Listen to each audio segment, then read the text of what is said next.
ஆண்டவரும் உலக இரட்சகருமாயிருக்கிற இயேசு கிறிஸ்துவின் இனிய நாமத்தில் இந்த ஞாயிற்றுக்கிழமை அன்று உங்கள் யாவருக்கும் என் அன்பின் வாழ்த்துக்கள். இது கர்த்தர் உண்டு பண்ணின களி கூர்ந்து மகிழ கடவும் சங்கீதம் 118:24. நாம் இந்த ஓய்வு நாளை ஆராதனையோடு நாம் மகிழ்ந்து கலிகூர்ந்து ஆண்டவரிடத்தில் வாஞ்சையாய் உண்மையாய் தேவனை தேடும்போது ஆண்டவர் அநேக ஆசீர்வாதங்களால் நம்மை நிரப்புகிறார். ஆமென். கண்ணிமை கண்ணிமை நேரத்தில் மாறிடுவோம், விண்ணிலே யாவரும் சேர்ந்திடுவோம். கண்ணிமை நேரத்தில் மாறிடுவோம், விண்ணிலே யாவரும் சேர்ந்திடுவோம். கண்ணீர் கவலை அங்கே இல்லை, கர்த்ததாமே வெளிச்சமாவா. கண்ணீர் கவலை அங்கே இல்லை, கர்த்ததாமே வெளிச்சமாவா. எக்கால சத்தம் வானில் தோனித்திடவே என் இயேசு மகாராஜன் வந்திடுவா. எக்கால சத்தம் வானில் தோனித்திடவே என் இயேசு மகாராஜன் வந்திடுவா. வானமும் பூமியும் மாறிடினும் வல்லவர் வாக்குத்தம் மாறிடாதே. வானமும் பூமியும் மாறிடினும் வல்லவர் வாக்குத்தம் மாறிடாதே. தேவதூத பாடல் ஒலிக்க தேவன் அவரை தரிசிப்போமே.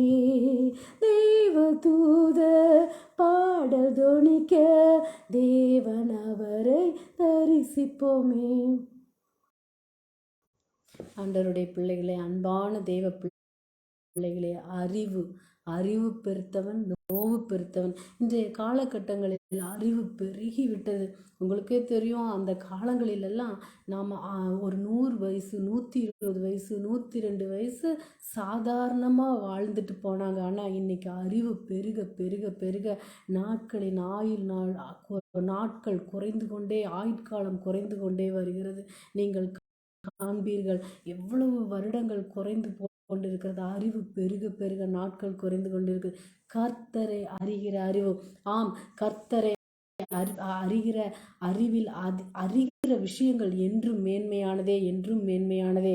ஆக நாம் மேன்மையானதை அறிய கர்த்தர் விரும்புகிறார். அது மாத்திரமல்ல, என் கர்த்தராகிய கிறிஸ்து இயேசுவை அறிகிற அறிவின் மேன்மைக்காக எல்லாவற்றையும் நஷ்டம் என்று எண்ணிக்கொண்டிருந்தேன். பிலிப்பியர் 3:8.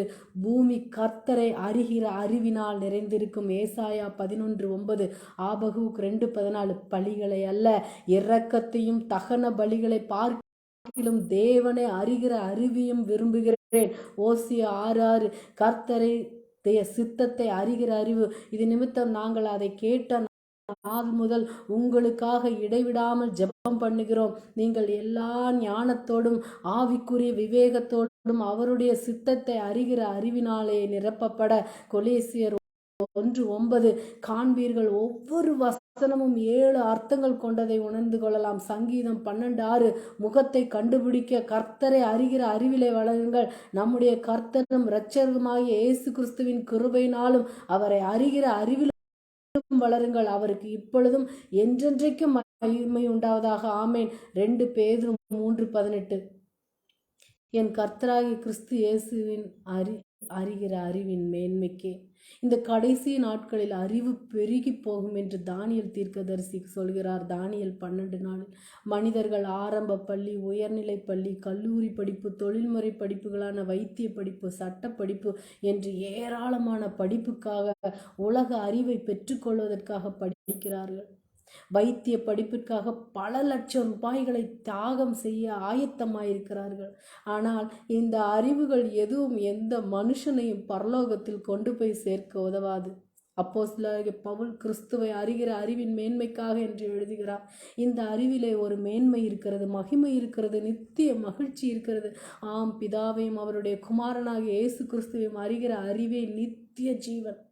ஒரு மனுஷனுக்கு எந்த அறிவு இல்லாமல் போனாலும் கர்த்தரை பற்றி அறிகிற அறிவு நிச்சயமாக தேவைப்படுகிறது. அப்போதுதான் அவனால் நித்திய ஜீவனை பெற்றுக்கொள்ள முடியும். கர்த்தரை அறிகிற அறிவினால் வரும் ஆசீர்வாதங்கள் என்ன? முதலாவது, அறிகிற அறிவினாலே உலகத்தின் அஸ்தங்களுக்கு தப்பினவர்கள் என்று பேதுரு குறிப்பிடுகிறார். 2 பேதுரு 2:20. கிறிஸ்துவை அறிகிற முதலாவதாக உலகத்தின் அஸ்தங்களுக்கும் உங்களை தப்புவிக்கிறது, அதோடு கூட உங்களை நீதிமானாக்குகிறது. ஏசாயா 53:11. இரண்டாவது, தேவனையும் நம்முடைய கர்த்தராகிய இயேசுவையும் அறிகிற அறிவினால் உங்களுக்கு கிருபையும் சமாதானமும் பெருக கடவுது. 2 பேதுரு 1:2 மீண்டும் பேதுரு எழுதுகிறார். கிறிஸ்துவினாலே கிருபையும் சமாதானமும் உண்டு. அவர் எவ்வளவுக்கு எவ்வளவு அதிகமாய் அறிய வேண்டும் என்று உங்களுடைய இருதயத்தை ஒப்பு கொடுக்கிறீர்களோ அவ்வளவுக்கு அவ்வளவு அந்த கிருபையும் சமாதானமும் உங்களில் பெருகிக்கொண்டே இருக்கும், நிரம்பி வழிந்து கொண்டே இருக்கும்.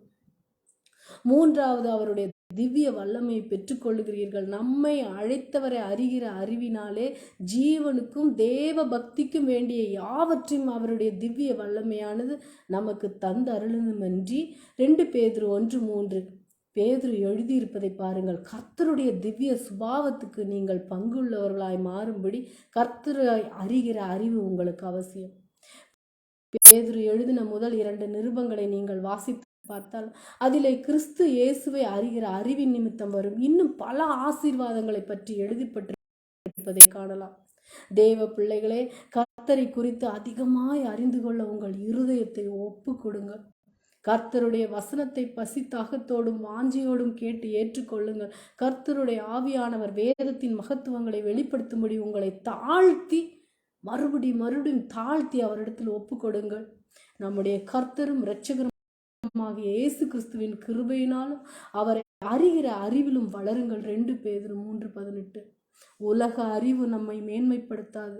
உலக சிநேகம், உலக அறிவு, உலகத்தில் இருக்கிற எதுவும் நம்மளை மேன்மைப்படுத்தாது. தேவனுடைய கிருபையும் தேவனுடைய இரக்கும் தேவனுடைய அன்பும் தேவனிடத்திலிருந்து வருகிற அறிவும் நம்மளை மேன்மைப்படுத்தும். ஆண்டவருடைய பிள்ளைகளை, நீங்கள் ஆசீர்வதிக்கப்பட்டவர்கள். ஆமேன். அல்லேலூயா.